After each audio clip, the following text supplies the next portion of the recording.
Salve investidor, seja muito bem-vindo. Será que o MCRE caiu demais? É uma boa oportunidade? Eu vou mostrar para vocês aqui o que eu acredito ser o dividendo sustentável desse fundo. Vamos passar primeiro pelo relatório. Esse fundo tem um valor patrimonial de R$ 10,16 por cota. Está sendo negociado na data de gravação hoje a R$ 8,20.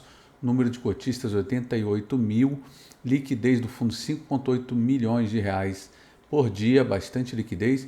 Último dividendo 10 centavos a cota, que ao preço de R$ 7,79 representava um dividend yield anualizado de 16,5%, um preço-valor patrimonial de 0,77. Uma coisa que chama atenção do ponto de vista negativo desse fundo é a taxa de gestão de 1,1%, mais uma taxa de administração de 0,2%, então aí a gente já tem 1,3%, que é 30% acima da maioria dos fundos, que cobra só 1% ao ano, e além disso ainda tem uma taxa de performance de 20% sobre o QCD IPCA mais 6% ao ano. Nos principais acontecimentos do mês, eu chamo a atenção aqui de uma nova aquisição do CRI Vitacom, pagando CDI mais 4%, um valor total de 34 milhões de reais. Por essa taxa a gente vê que o fundo é um fundo high yield, né? Ele pega altas taxas com maior perigo. Apesar disso, 100% dos créditos recebíveis imobiliários da carteira estão adimplentes no momento. Além disso, aconteceu uma reavaliação desse imóvel. Esse fundo aqui é um fundo híbrido porque ele tem imóvel também. Idealmente ele é um fundo de créditos recebíveis imobiliários, mas como um dos ativos que hoje é o maior ativo da carteira, ele é um fundo de galpão logístico, porque o fundo acabou recebendo esse imóvel como garantia de um crédito recebível que não pagou. Esse galpão teve uma reavaliação de 108%, quer dizer, mais do que dobrou, e essa reavaliação aumentou o valor patrimonial da cota em 86 centavos. Na página 4, o gestor mostra aqui uma taxa média de sensibilidade, levando em conta a cotação de hoje, dia que eu estou gravando esse vídeo, a R$ 8,20, e levando em conta também o dividendo de 10 centavos por cota, isso daria um dividend yield de 15,7% ao ano. Mas, como eu falei para vocês, eu vou fazer um cálculo que eu levo em conta aqui os dividendos que eu considero sustentáveis, que são os dividendos devido às receitas recorrentes e ignorando as receitas não recorrentes. O guidance da distribuição de dividendos é entre 10 e 11 centavos por mês. Esse último mês ele pagou 10 centavos. O guidance anterior era entre 9 e 10 centavos. Na minha opinião, ele deve manter esse 10 centavos por mais um tempo, mas vamos ver aí cenas dos próximos capítulos. Hoje, 94% do patrimônio líquido está alocado entre os créditos recebíveis imobiliários. 75% paga IPCA mais 10,6% e 25% paga CDI mais 5,1%. Os CRIs representam 71% do patrimônio líquido. O imóvel, aquele centro de distribuição Santa Cruz, representa 16% do patrimônio líquido e tem aí um yield on cost de 9,1%. Yield on cost é o resultado operacional dividido pelo valor patrimonial.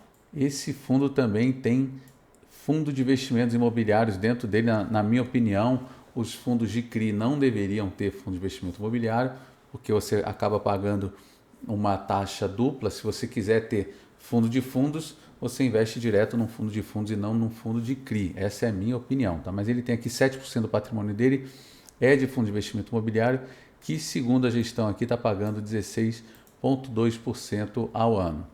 Aqui ele mostra a evolução dos dividendos, na verdade uma involução, né? Porque esse fundo inaugurou pagando 14 centavos por cota, depois caiu para 13, depois para 11 e agora para 10 centavos por cota. Então vem caindo o pagamento de dividendos, mas como a cota caiu mais ainda, né? Saiu de mais de R$ 10 para agora R$ 8,20, então disparou aqui o dividend yield nos últimos meses, mas ainda abaixo lá do lançamento desse fundo, tá?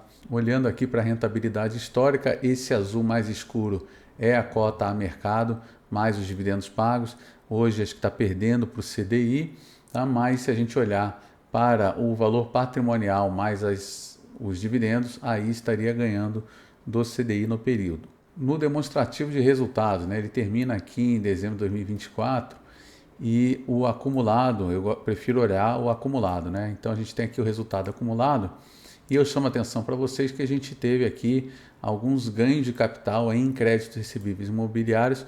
Esses ganhos eles são não recorrentes, tá? Então eu fiz um exercício aqui, joguei numa planilha, coloquei esses dados aqui acumulados de 2024, tirando esse ganho de capital que eu considero não recorrente, para a gente ver qual que teria sido os dividendos sustentáveis desse fundo. Então a gente chega nesse cenário aqui, o acumulado de 2024 de juros foi de 71 milhões, de correção de inflação, né, 12 milhões, receita com imóveis, né, no caso o centro de distribuição de Santa Cruz, quase 6 milhões de reais, rendimento de fundo de investimento imobiliário, 13 milhões de reais, ou seja, se a gente somar isso tudo aqui, dá uma receita recorrente de 103 milhões de reais. Se a gente descontar as despesas de quase 14 milhões de reais, a gente chega num lucro recorrente de 89 milhões 438 mil. Dividindo esse lucro recorrente pela quantidade de cotas, a gente chegaria então num lucro recorrente por cota de 80 centavos, é o que poderia ter distribuído se não fossem os ganhos de capitais, levando em conta a cota hoje a R$ 8,20, isso daria um dividend yield recorrente de 9,8%.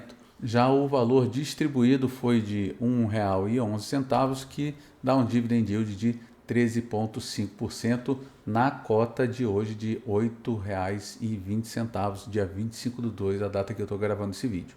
Continuando no relatório aqui, os principais ativos desse fundo. O CD Santa Cruz, como eu tinha falado, 186 milhões de reais. Aí a gente tem um CRI, 119 milhões de reais. Infelizmente eles não colocam aqui o peso de cada ativo, deveria ter uma coluna aqui, né? Então, enfim. Outra informação importante aqui é o LTV, o Loan to Value. Isso aqui é o quanto que a dívida representa do valor total dos ativos que servem como garantia. Então, no caso dos créditos recebíveis imobiliários, quanto menor esse valor, melhor, tá? Então, os principais ativos aqui, eles têm um Loan to Value baixo, tá? De 34%, 33%, 29%. Aí a gente vem aqui em um CRI subordinado. Subordinado, ele tem menos garantia que o CRI sênior, tá? Enfim, tem 78%, então esse aqui é um pouquinho mais arriscado. E assim segue, na média, o Loan to Value é de 48%, é um bom índice, tá? Tem que só ficar de olho nesses CRIs aqui que tem um Loan to Value mais alto.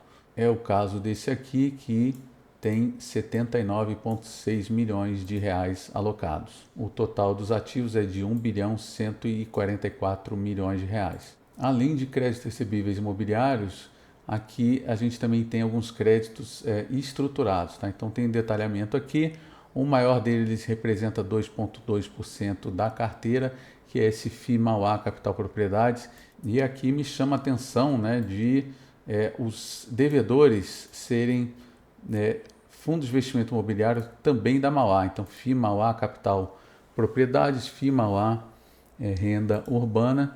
Isso pode representar um conflito de interesse, tá? Então, ficar de olho aí, cobrar da administração, perguntar lá o que eles acham, se existe conflito de interesse ou não, já que um fundo de investimento imobiliário é o credor e o outro é o devedor, como que seria a relação entre esses fundos caso aconteça um evento de não pagamento, né? Que, como eu falei, 7% do patrimônio líquido é composto de fundo de investimento imobiliário, sendo que o maior peso é o VGRI11, com 2% de participação na carteira do fundo. Só finalizando aqui, o Centro de Distribuição Santa Cruz, ele tem classificação AAA. Como eu falei, o maior peso na carteira do fundo é esse ativo aqui. Ele hoje tem um nível de ocupação de 77%. Ele está no Rio de Janeiro, perto ali de 60 quilômetros da capital. Se você chegou até aqui, muito importante o seu like, tá? Comente aqui qual ativo você gostaria que a gente analisasse, tá? Espero que vocês tenham gostado desse vídeo. Um abraço, tudo de bom e bons investimentos.